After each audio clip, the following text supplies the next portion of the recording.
Hello, I'm Kim Stafford, and I'm here again with PIMCO Group CIO Dan Iveson to give you an inside look at some of the recent discussions taking place within PIMCO's Investment Committee, or IC. Thank you for joining us, Dan. Thanks, Kim.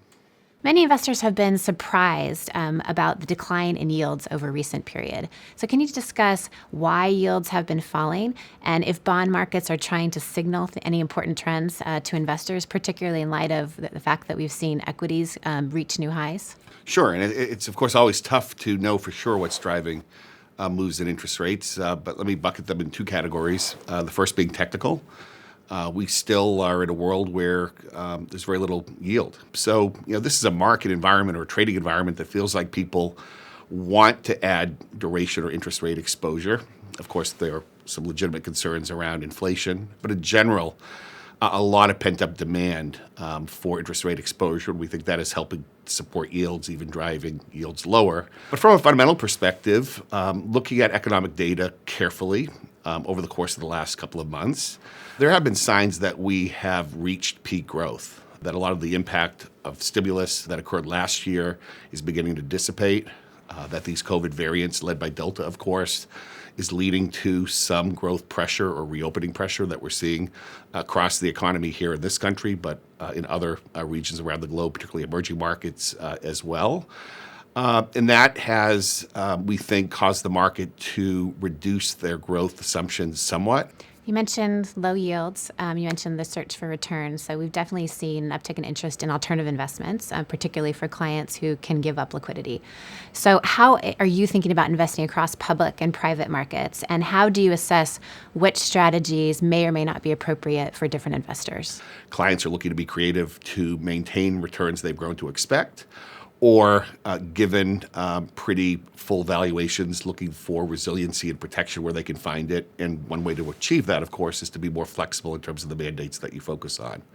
That may mean giving up liquidity. It may mean straying away from what is typically in a more traditional fixed income or equity benchmark type product. And that, of course, is what PIMCO is trying to assist our investors with, be solutions providers, look to create flexible mandates when a client can afford to give up some liquidity.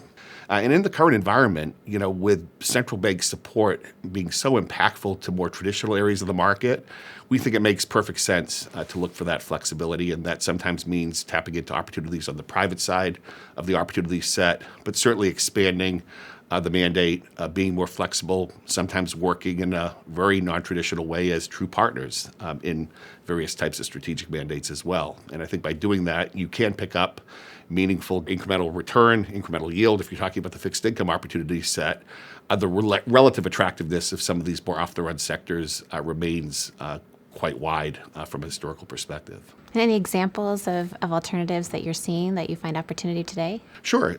Looking at the commercial real estate markets, the CMBS, more traditional segment of the public opportunity set, have seen spreads compress significantly across the capital structure. AAA risk, but also lower rated risk, even higher yielding segments of a typical CMBS capital structure have become a bit expensive, again, from a historical perspective. You look at the same or similar risk over in parts of the private opportunity set, and there continues to be significant value. Similar example in the corporate credit space. In the more liquid segments of the market, certain COVID recovery themes and trades we continue to find attractive.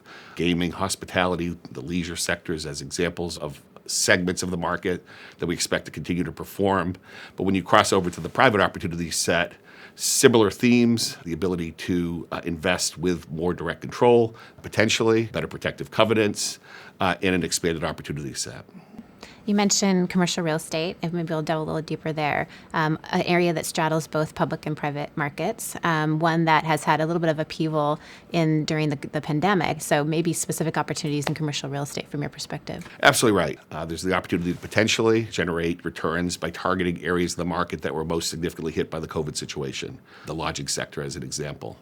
But there's also ways to invest with a more resilient profile, segments of the higher quality areas of the office space as an example. Then finally, from a very top-down perspective, although we're early in the recovery process, from a valuation perspective, things feel late cycle.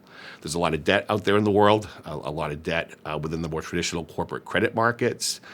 And because of this demand for yield globally, you don't get the same type of protective covenants. So it's nice late in the cycle to have an investment that's backed by a real building, backed by a hard asset.